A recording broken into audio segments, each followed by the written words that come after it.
جی السلام علیکم۔ جیسے کہ آپ دوست صاحب آپ جانتے ہیں کہ ہمارا ٹاپک جو ہے وہ لک لائن کو ہم ڈسکس کر رہے ہیں، اور اگر آپ اپنی لک لائن کو جاننا چاہ رہے ہیں کہ آپ کے ہاتھ میں لک لائن جو ہے وہ کس معیار کی ہے اور کس کوالٹی کی ہے اور کیا میننگ رکھتی ہے، تو ہمارے اس پروگرام کو ضرور دیکھیے گا، ہمارے چینل کو سبسکرائب بھی کیجیے گا، لائک بھی کیجیے گا اور کامنٹس بھی کیجیے گا۔ آج ہم ایک ایسی لک لائن کے بارے میں بات کریں گے جو لائف لائن سے اوریجنیٹ ہوتی ہے۔ پکچر میں بھی انشاءاللہ ہم آپ کو دکھائیں گے کہ لائف لائن سے اگر لک لائن اوریجنیٹ ہو تو اس کے کیا میننگز ہیں اور اس کے کیا معنی ہیں۔ جب بھی لائف لائن سے لک لائن اوریجنیٹ کرتی ہے تو ہم یہ کہتے ہیں کہ اس کے وہ لوگ جن کے 35 ایئرز جو ہیں بڑے اسٹرگل ایفرٹس اور محنت کے ساتھ گزرتے ہیں، اور 35 ایئرز کے بعد جو ہے ان کی لائف کے اندر جو ایک نکھار آنا شروع ہو جاتا ہے، اور ایسے افراد کو ہم سیلف میڈ بھی کہتے ہیں۔ ان کے جو 35 تک کی جو ایج ہوتی ہے، ان میں ان کو بڑی سخت تگ و دو کرنی پڑتی ہے، بڑی محنت کرنی پڑتی ہے، اور بڑی ایفرٹس اور سٹرگل کے ساتھ جو ہے یہ لوگ لائف گزارتے ہیں، یہاں تک کہ 35 کے اندر آ کے پھر ان کی لائف کے اندر ہم کہتے ہیں رحمتوں اور برکتوں کی بارش ہونا شروع ہو جاتی ہے، اور یہ ایک اچھے اور بہتر مقام پر آنا شروع ہو جاتے ہیں۔ اور اس کے بعد ہم کہتے ہیں 35 کے بعد جو ہے آپ یوں سمجھ لیں کہ ان کی تمام ایفرٹس کا، تمام جو انہوں نے کوشش اور محنت کی ہوتی ہے اس کا پھل ملنا شروع ہو جاتا ہے، اور بلکہ ان افراد کے بارے میں ہم یہ کہتے ہیں کہ یہ اپنی قسمت کے خود معمار ہوتے ہیں۔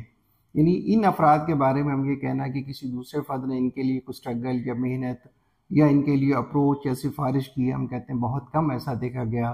یہ 35 کے بعد جس مقام پہ فائز ہوتے ہیں وہ اپنی ان کی کوشش اور اپنی محنت کا ثمر ہوتا ہے، اور 35 کے بعد ہم یہ کہتے ہیں کہ اپنا ایک اچھا بینک بیلنس بنا لیتے ہیں، اچھے ایریے کے اندر جو ہے ایک رہائش اختیار کر لیتے ہیں، اور اچھی کنوینس پرچیز کر لیتے ہیں، اور اپنے بینک بیلنس میں بھی خاطر خواہ اضافہ کر لیتے ہیں۔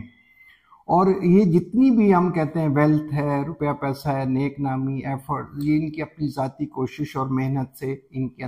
یہ حاصل کر پاتے ہیں۔ ہاں، اس کے اندر سن لائن ہم کہتے ہیں یہ جو سن فنگر ہے اس کے نیچے جو ہے وہ جو بھی لائن ہوگی وہ سن لائن کہلائے گی۔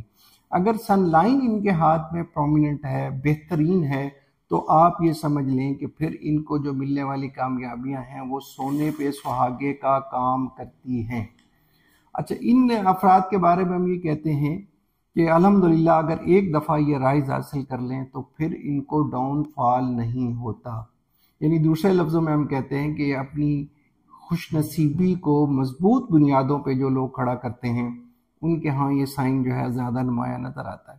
اور 35 سے پہلے تک میں نے ایسے بہت سے ہاتھ مشاہدہ کیے ہیں جن کی ایون کیا انہیں 2 وقت کی روٹی بھی جو ہے بڑی مشکل سے میٹ کر رہے ہوتے ہیں، ایون اپنی تعلیمی اخراجات کو پورا کرنے کے لیے انہیں بھرپور تگ و دو اور محنت کرنی پڑتی ہے۔ اس کے ساتھ ساتھ ہم یہ کہتے ہیں کہ اپنی فیملی کو بھی سپورٹ کر رہے ہوتے ہیں۔ یعنی دوسرے لفظوں میں 35 ایئرز تک یہ بڑی کٹھن والی لائف جو ہے گزارتے ہیں، لیکن جیسے ہی 35 کے بعد ہم کہتے ہیں کہ ایفرٹس، ان کی کوشش اور ان کی محنتوں کا ریوارڈ جو ہے وہ ان کو ملنا شروع ہو جاتا ہے، اور پھر یہ یک بعد دیگر ہم کہتے ہیں کامیابیوں کے زینے چڑھتے چلے جاتے ہیں، اور ایک ایسے مقام و مرتبے پہ پہنچ جاتے ہیں جو نو ڈاؤٹ ایک قابل فخر مقام و مرتبہ ہوتا ہے۔ اپنا دھیان رکھیے گا، دعاؤں میں یاد رکھیے گا، ہمارے چینل کو ضرور سبسکرائب کیجیے گا۔ فی امان اللہ، انشاءاللہ نیکسٹ ویڈیو میں پھر آپ سے ملاقات ہوگی۔